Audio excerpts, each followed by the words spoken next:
Centre জুরি জুরি কি আল্লাহু আকবার বলা যাবে না? ডানে শত্রু বামে শত্রু, সামনে পিছনে তারা দাও করলো, কিন্তু তার গায়ের মধ্যে বেলায়েতের জোর কোনোভাবে তারে পরাজিত করতে পারে না। ওই মুহূর্তে হঠাৎ করে একটা বিয়াদব পিছন দিক দিয়ে একটা কূপ মারছে, ওয়াহাব কালবির গলাটা কেটে মাটিতে পড়ে গেছে। আর বিয়াদব এইভাবে চুলের মধ্যে কল্লাটারে দইরা ওয়াহাব কালবির মায়ের কাছে নিয়ে গেছে।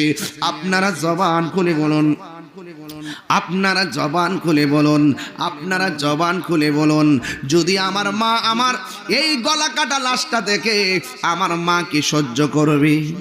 কিন্তু ওয়াহাব কালবির মা যখন দেখলেন কাটা কল্লাটা নিয়ে গেছে, ওয়াহাব কালবির মার কাছে যাইয়া তারা বলতেছে, একমাত্র সন্তানটারে হুসাইনের প্রেমে লালায়িত কইরা যুদ্ধের ময়দানে যাইয়া মায়ের খাওয়াইছো, তুমি মা একটা অলক্ষণী মা।